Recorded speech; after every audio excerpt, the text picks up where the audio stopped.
afternoon. Woo! Good to see everybody today. Beautiful day, finally. We're out of the frost, hopefully for good. And singing for us today is the lovely Ashley Welty. Thank you. With the band. You've got to get up every morning with a smile on your face and show the world all the love in your heart. People gonna treat you better. You're gonna find, yes you will, that you're beautiful as you feel.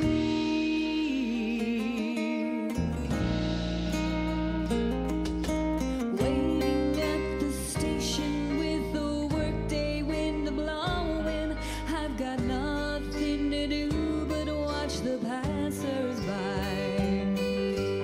Mirrored in their faces I see frustration growing, and they don't see it showing. Why do I?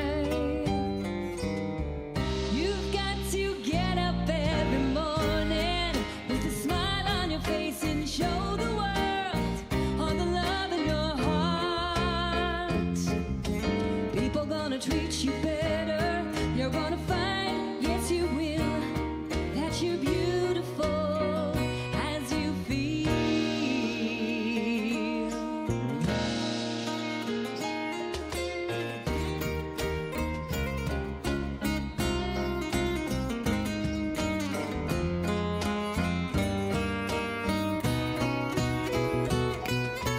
I have often asked myself the reason for the sadness in a world where tears are just a lullaby. If there's any answer, maybe love can end the madness, maybe not. Oh, but we can only try.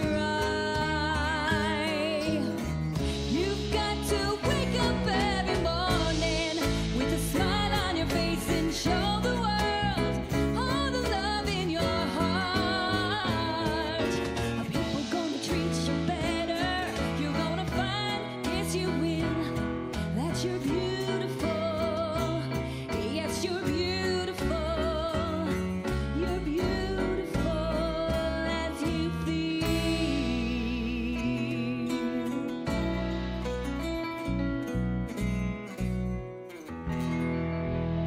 Yeah.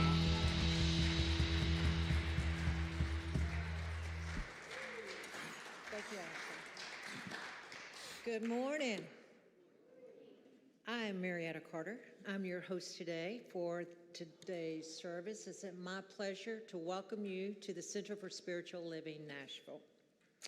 I'd like to welcome those who are here and those who are online, and I will invite everybody who's listening or online to come and join us for Sunday service at the Unity campus in Nashville, Tennessee.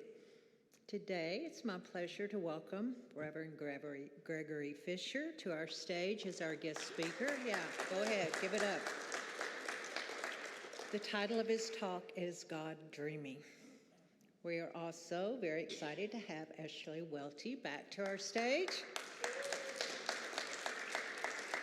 And as I was sitting here, people were coming in singing, or others were singing around. I'm assuming that you would like them to go ahead and join you in the, yeah, feel free. So if you're wondering what the Center for Spiritual Living is about, I'd just like to share a few things with you. We are an inclusive, open, spiritual community based on love. We are here for anyone seeking a deeper connection to God. We believe that there is only one God and there are many paths to God. So we're here to love, honor, and support you wherever you find yourself on your path. The Centers for Spiritual Living is a haven for people of all beliefs, backgrounds, and lifestyles. So wherever you find yourself on your journey of faith, you are welcome here. Let's begin our service.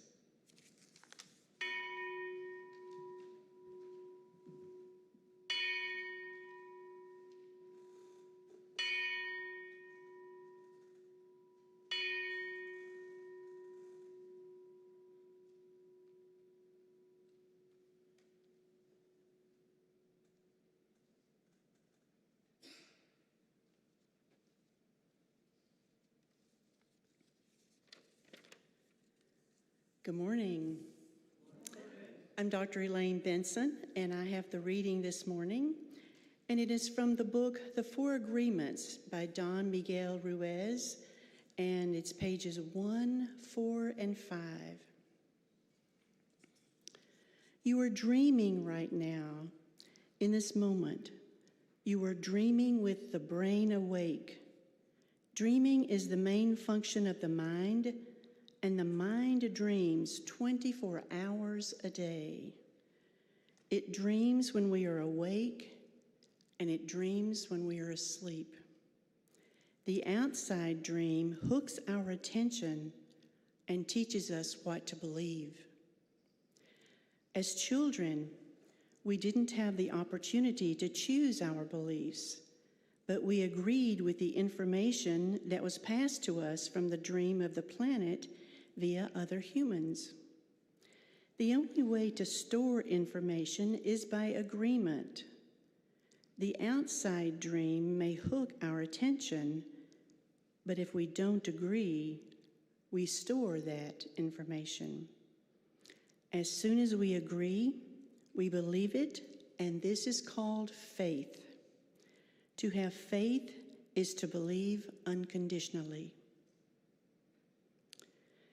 That's how we learn as children, and children believe everything adults say.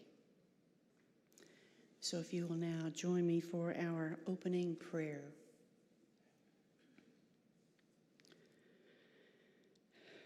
I believe that there is only one God, and that I am one with it. I believe that studying all beliefs open our minds and our hearts to God and to all humanity. This teaches us that we are all one with each other, and that we are all good, and we are all lovable. I thank you for this knowingness, and I know that this belief is spreading to all people on our planet. Thank you, God, for all of humanity, and for all of the lessons that you teach us to bring us closer together. I release my word into the law of mind, knowing that this or something better is already done. And together we say, and so it is.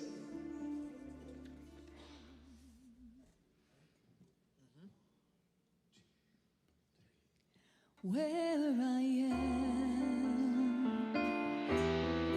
God is.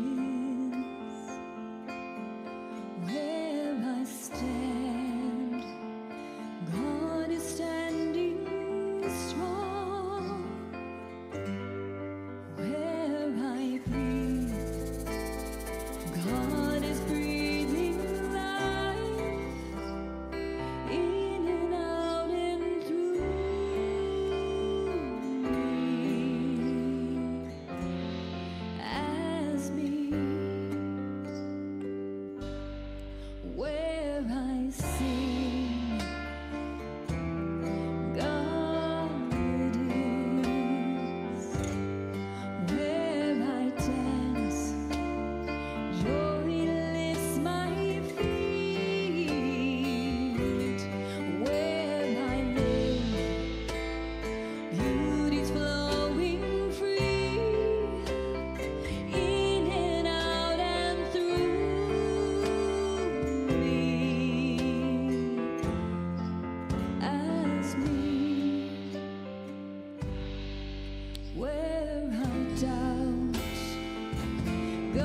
I'm tempted to say what she said and what she said, and let's all go home. Because that's pretty much my talk today. So thank you, Ashley, and thank you, Elaine. You know, Elaine texted me this week and said, what do you want me to do for a reading? And I said, I don't know. I said, I don't know. And sometimes the singers will, you know, I'll hear from Larry or some of the singers, what's your talk going to be? How can we match music? I'm like, how about we let Spirit lead? So brilliant, thank you, and brilliant, thank you. So I've talked here a bit for the last few years about Toltec wisdom. I've been on a little bit of a spiritual quest of my own, and I've told this story here before, but I'll tell it really quickly again. I tend to be someone that focuses on one thing. You know, I've resisted the idea that as new books come out and, oh, no, the new big thing to read is this book, or, oh, no, now we're, you know, I remember, you know, so Marianne Williamson, Neil Donald Walsh, Eckhart Tolle, and people are like, oh, have you read the new? And I'm like, I haven't, because I tend to want to focus on, you know, like one thing. So for 30-ish years, I was here studying with Mitch, Science of Mind. And I kind of hung with that, and I was aware of these other books, and you know, I might have listened to some of it, but I kind of didn't want to get in it because I wanted to focus on, you know, what we're focusing on here.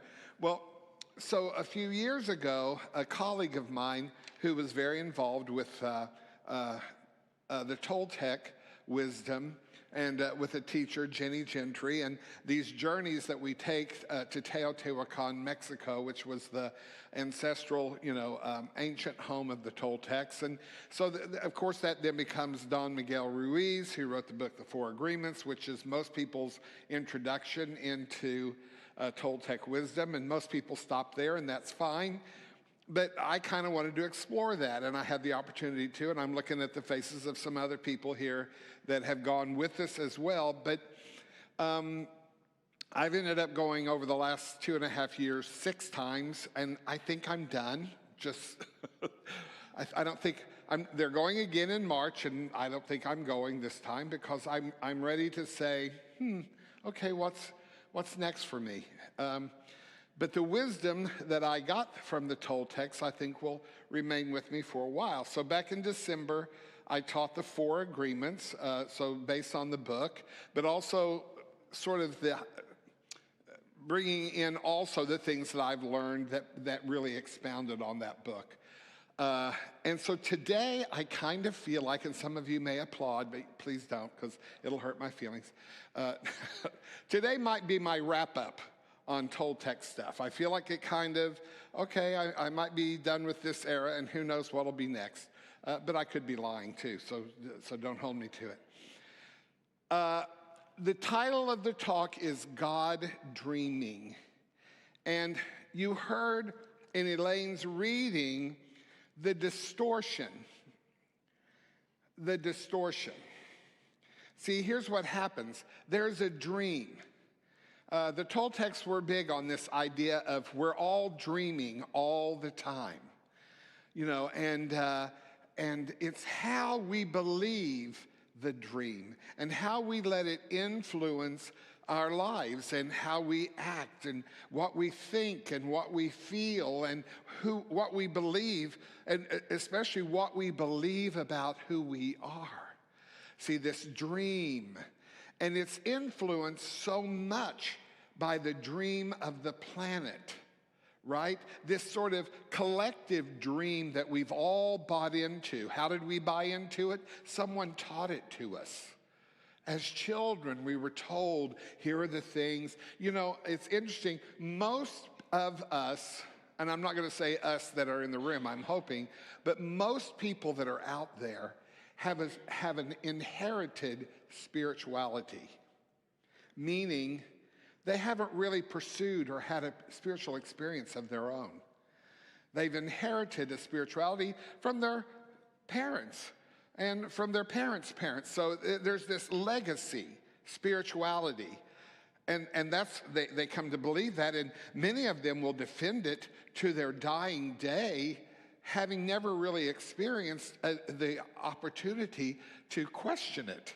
And they go, am I sure this is what I believe? Am I sure this is what will that out into the world? Do I know this, or do I just keep practicing what I have learned from the people, who were my teachers growing up? So it's not just parents, by the way. Everything in the world is telling us what the dream should look like. Social media, more than any other influence these days,